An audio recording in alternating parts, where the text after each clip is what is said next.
मैं अजीत सिंह स्वागत करता हूं आपके अपने चैनल बायोलॉजी ज्ञान में। एसेक्सुअल रिप्रोडक्शन के अंतर्गत हमने पिछले वीडियो में बाइनरी फिजन पढ़ा था। अगर आपने पिछला वीडियो नहीं देखा है तो आप जाके पिछला वीडियो देख सकते हैं, उसमें हमने सारे पॉइंट्स क्लियर करे हैं। एक बार मैं बता दूं कि binary fission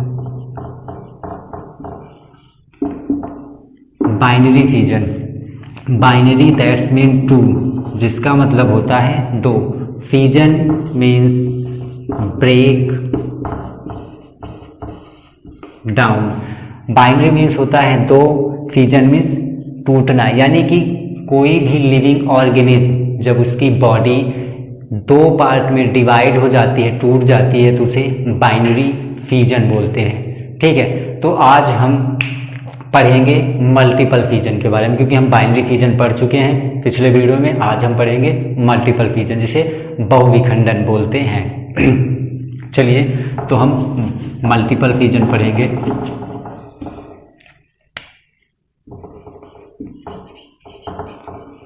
multiple fission, multiple जिसका मतलब that's mean more than two. Multiple का मतलब होता है दो से अधिक। Fission, break down. Multiple fission में जब किसी ऑर्गेनिज्म की बॉडी किसी भी लिविंग ऑर्गेनिज्म की बॉडी दो से अधिक भागों में डिवाइड होती है तो उसे मल्टीपल फिजन बोलते हैं। नाम से ही क्लियर हो रहा है, बहुविखंडन या multiple fission. More than two, multiple means होता है break down, fission means break down, यानी कि किसी लिविंग ऑर्गेनिज्म की बॉडी जब दो से अधिक बार, यानी कि एक से अधिक या दो से अधिक बार जब वह विभाजित होती है तो उसे मल्टीपल फिजन बोलते हैं। हम उदाहरण के रूप में स्लाइम, मोल्ड और सम प्रोटोजोआ, उदाहरण के रूप में हमने स्लाइम, मोल्ड्स लिया है और some protozoa. These are protist. ये हैं क्या? ये प्रोटिस्ट हैं, इन्हें प्रोटिस्ट बोलते हैं। ये जो लिव जीव हैं इन्हें प्रोटिस्ट बोलते हैं। प्रोटिस्ट मीन्स आपने अगर किंगडम के बारे में पढ़ा होगा, 5 किंगडम होते हैं। कौन कौन से किंगडम होते हैं? पहला मोनेरा, दूसरा प्रोटिस्टा,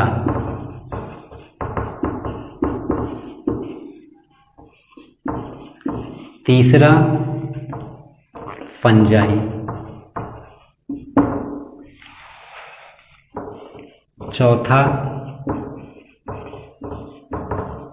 प्लांटी, पांचवा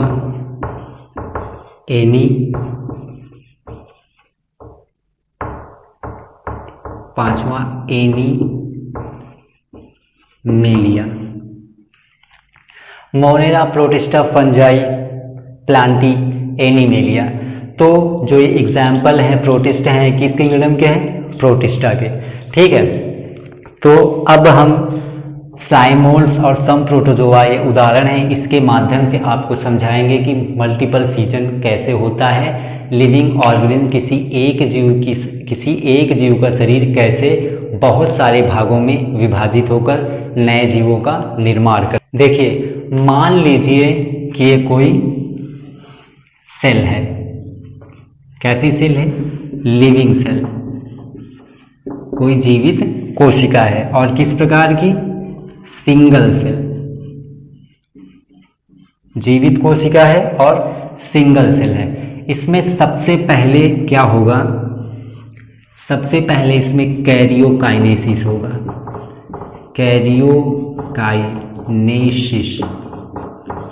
कैरियोकाइनेसिस क्या होता है?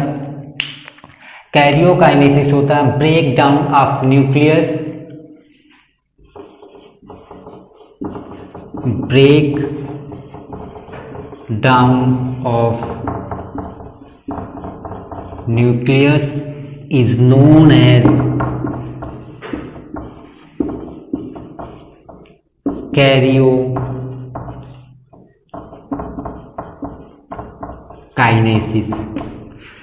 Breakdown of nucleus is known as karyokinesis, यानी कि केंद्रक का कई भागों में टूट जाना, केंद्रक का कई भागों में टूट जाना कैरियोकाइनेसिस कहलाता है। देखिए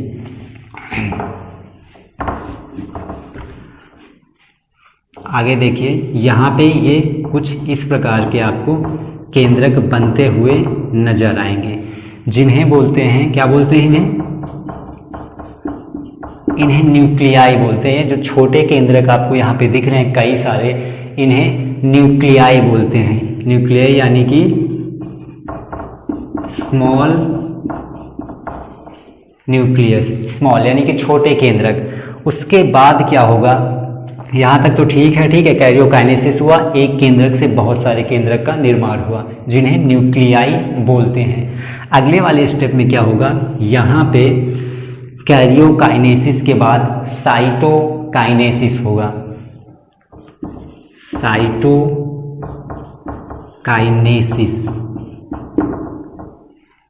देखिए अब यहाँ पे साइटोकाइनेसिस की बात करें कि साइटोकाइनेसिस क्या होता है। साइटोकाइनेसिस को बोलते हैं सेपरेशन ऑफ साइटोप्लाज्म, यानी कोशिका द्रव्य का अलग होना, सेपरेट होना, साइटोकाइनेसिस बोलते हैं। ठीक है, यहाँ पे देखिए, यहाँ पे देखिए, जब साइटोप्लाज्म होगा तो ये जो न्यूक्लियाई हैं इनको अपना साइटोप्लाज्म मिल जाएगा। ये साइटोप्लाज्म यानी कि ये कंप्लीटली एक सेल में कन्वर्ट हो जाएंगी, इस तरह से कवरिंग हो जाएगी इनमें, इन्हें खुद का अपना साइटोप्लाज्म मिल जाता है जब कैरियोकाइनेसिस होता है, खुद की ये कंप्लीटली सेल हो जाती हैं। उसके बाद कुछ इस प्रकार ये सेल से जब इनको अपना साइटोप्लाज्म मिल जाता है तो ये सेल से रिलीज हो जाती हैं, ऐसे कुछ इस प्रकार ये रिलीज हो जाती है, इसीलिए इसे मल्टीपल फिजन बोलते हैं। आपने देखा कि एक लिविंग ऑर्गेनिज्म में कैसे मल्टीपल फिजन हुआ, एक सिंगल सेल से कई बहुत सारे सेल्स का फॉर्मेशन हुआ। सबसे पहले कैरियोकाइनेसिस, उसके बाद साइटोकाइनेसिस। ठीक है, इसी को हम मल्टीपल फिजन बोलते हैं। आप बीच में इसका स्क्रीनशॉट भी ले सकते हैं और नोट भी कर सकते हैं। देखिए अब हम बात करते हैं मल्टीपल फिजन और बाइनरी फिजन में अंतर क्या होता है।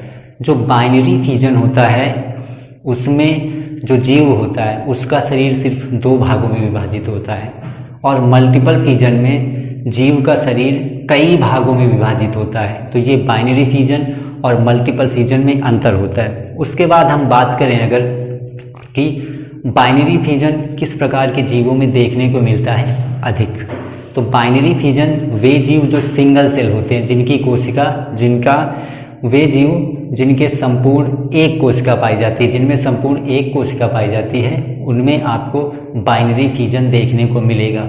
और मल्टीपल फिजन यानी कि बहुविखंडन की बात करें तो यह एक कोश की जीव यानी कि यूनिसेलुलर जीवों में भी, और मल्टीपल सेलुलर जो जीव होते हैं, मल्टी सेलुलर जो ऑर्गेनिज्म होते हैं, उनमें भी बहुविखंडन आपको देखने को मिलेगा। यानी एक कोश की जीव में भी, बहुकोश की जीव में भी आपको मल्टीपल बाइनरी फिजन देखने को मिल जाता है।